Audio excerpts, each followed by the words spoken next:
Halo guys, saya Uncle Mandil 24. Di channel pribadi saya ini saya mau share tentang boleh tidak orang Kristen, orang yang percaya Tuhan Yesus Kristus untuk bercerai. Boleh tidak? Ini adalah sebuah pertanyaan datang kepada Uncle Mandil, ya. Uncle Mandil ini penganut Kristen, percaya Tuhan Yesus Kristus, mau men-sharekan di channelnya saya ini mengenai pertanyaan yang ditujukan kepada Uncle Mandil. Uncle, boleh tidak kita bercerai? Saudara, ketika saya mendengar kata bercerai dari pertanyaan yang datang kepada Uncle itu hatinya sangat sedih. Kenapa sangat sedih? Karena berbicara tentang bercerai itu berarti terjadinya perpisahan, yang dimana awal waktu bertemu itu dengan muka berseri-seri, hati yang sukacita, ya, kebahagiaan, dengan segudang harapan, mimpi untuk nanti membangun bersama-sama. Itu di awal.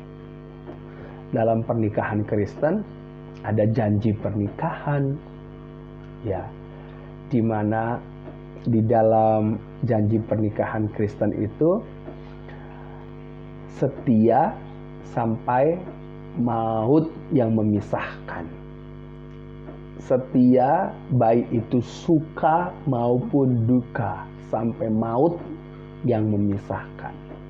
Artinya sampai maut yang memisahkan benar-benar secara baik itu fisik kita, ya, itu sampai maut yang memisahkan. Dan saya mau katakan, ketika engkau memikirkan untuk bercerai, berarti kan ada sesuatu yang tidak cocok lagi di hatimu, ya. Ada ketidakcocokan, kan gitu. Ketidakcocokan ini bisa baik, bisa tidak baik, apapun itu.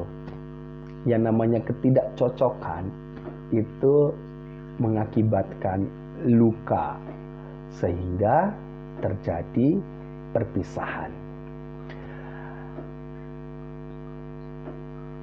Saya mau ingatkan bahwa jagalah hatimu,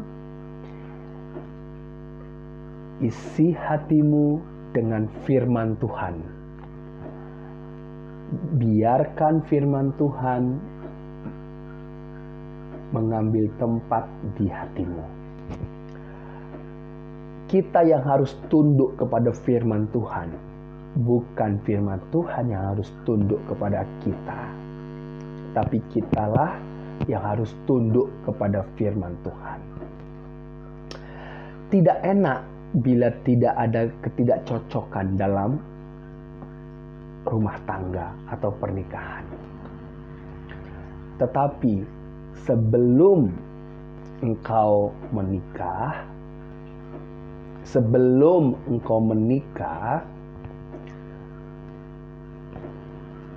ya, Tuhan sudah merancang bagaimana pernikahan yang Dia kehendaki.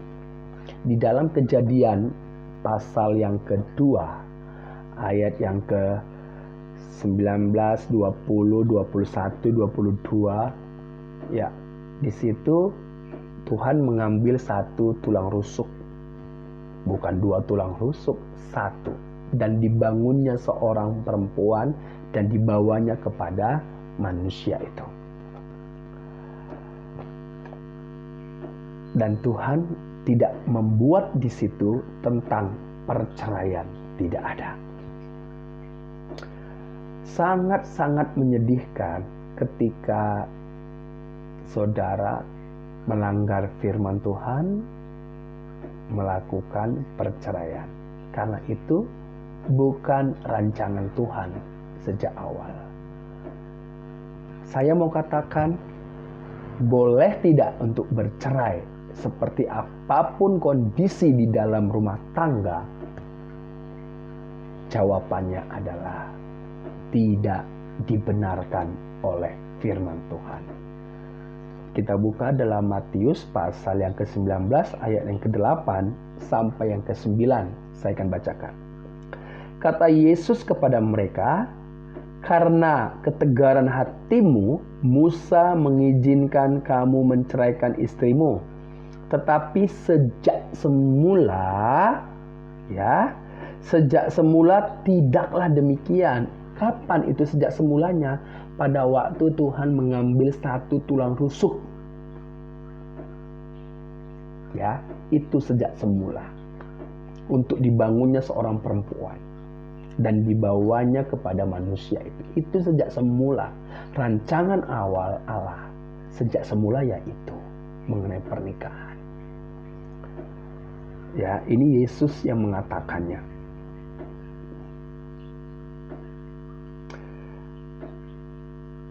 Barang siapa menceraikan, ini ayat yang ke-9.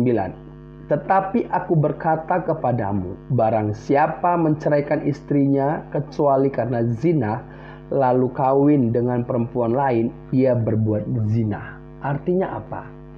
Artinya, walaupun ketika kita di sini dikatakan tadi, walaupun karena zina yang terjadi di dalam pernikahan. Artinya zina itu apa sih? Artinya kan bahwa salah satu dari entah itu pihak laki-laki atau perempuan itu berpaling kepada pihak ketiga, kan gitu. Pihak ketiga. Gitu, berzina kan? Walaupun itu terjadi, seharusnya tidak boleh bercerai karena rancangan awal tidak seperti itu. Tidak seperti itu. Sakit enggak ketika ada pasangan yang tidak setia dengan pasangannya? Sedih, sakit.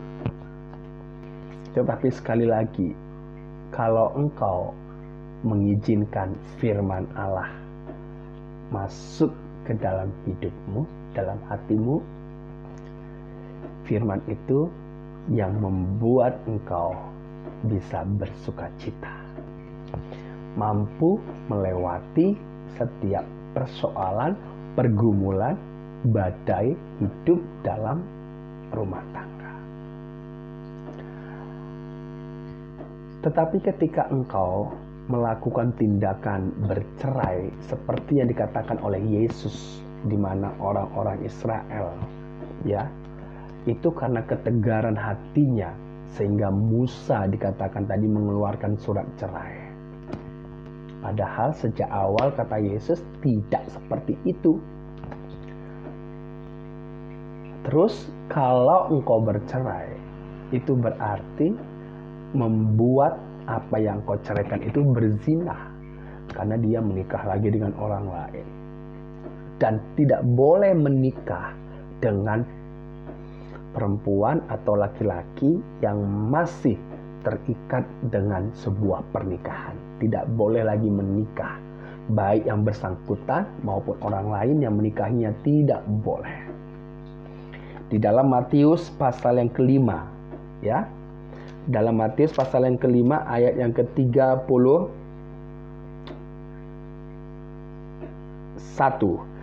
telah difirmankan juga, siapa yang menceraikan istrinya harus memberi surat cerai kepadanya.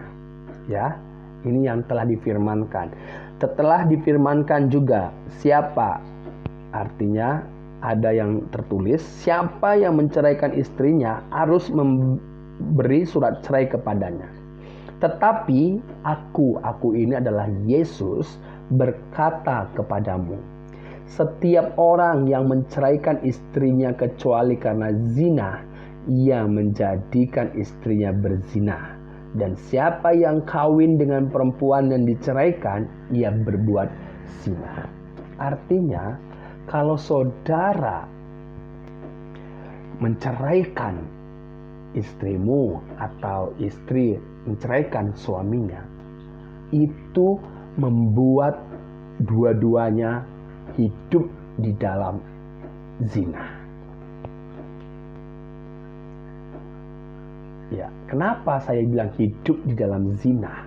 Ketika laki-laki menceraikan istri, ketika istri juga mau menceraikan suami, maka itu menyebabkan mereka hidup di dalam zina. Karena punya peluang untuk menikah dengan orang lain, dan pikiran-pikiran yang tidak berkenan sama Tuhan bisa terjadi ketika saudara berpisah.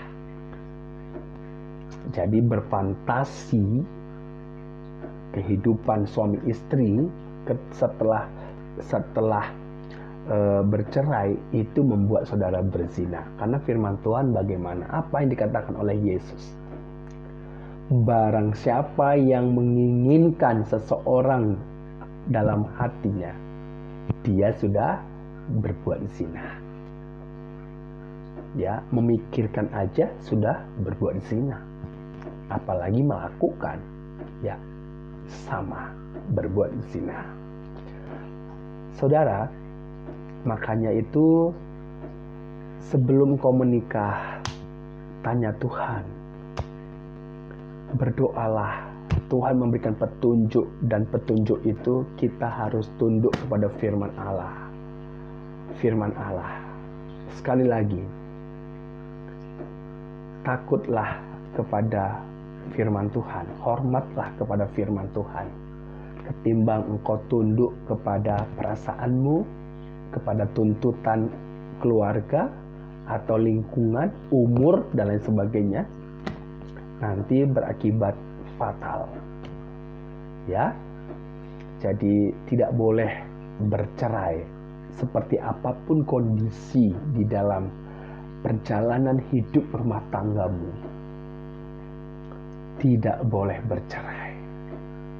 Tuhan tidak mengkehendaki hal itu sejak semula. Karena tidak ada yang bisa memisahkan. Ya, beda kecuali maut. Artinya maut apa? Salah satunya istirahat selamanya, meninggal dunia, dan yang satunya bisa untuk dibawa kepada yang masih hidup, yang belum juga menikah. Itulah kenapa seorang perempuan yang telah dibangun oleh Tuhan itu dibawa kepada manusia, karena manusia itu hidup. Ya. Jadi ketika manusia itu masih tertidur, diambil tulang rusuknya, Tuhan belum membawanya ke manusia, belum membawa perempuan itu kepada manusia itu. Tapi ketika manusia itu sudah sadar, baru Tuhan bawa manusia itu, perempuan itu kepada manusia itu. Makanya dia menyadari, ya, artinya salah satu kalau dipisahkan oleh maut, barulah yang masih hidup boleh untuk menikah lagi dengan seseorang yang tidak terikat dengan pernikahan dengan yang lain. Ya, tetapi yang harus seimbang juga, seiman, satu kepercayaan, yaitu Tuhan Yesus Kristus. Begitu ya saudara. Jadi bersabarlah jikalau rumah tanggamu dalam pergumulan. Tidak dibiarkan melebihi kekuatanmu. Berdoa dan taruh dalam hatimu firman Allah, jalani. Tuhan firman-Nya yang memampukan hidupmu. Tuhan Yesus berkati. Salam dari saya, Uncle Mandiel. See you.